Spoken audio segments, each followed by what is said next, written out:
Ano po ba yung view nyo doon sa issue surrounding the confidential funds of VP Sara? Ngayon po may mga sinasabi ng mga iba't ibang mga pangalan na hindi daw po, wala naman daw, hindi naman po registered sa PSA, etc. Well, alam mo, ako nababahala dyan.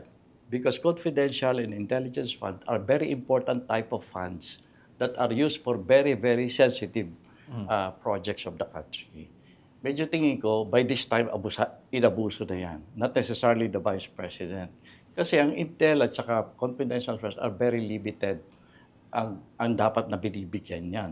Eh ngayon, lahat yata ng ating mga local officials, mga different departments, may mga intelligence funds lahat yan.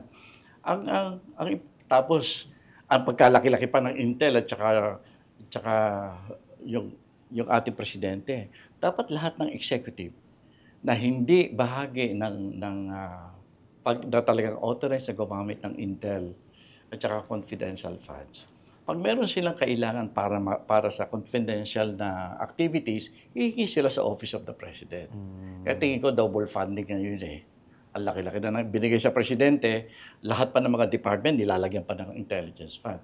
Ang reason why the president has an intelligence fund and a confidential fund portfolio is para nga with yung mga hindi normally na binibigyan ng allocation dyan, pag nangailangan, tatakbo sa presidente. Yun eh.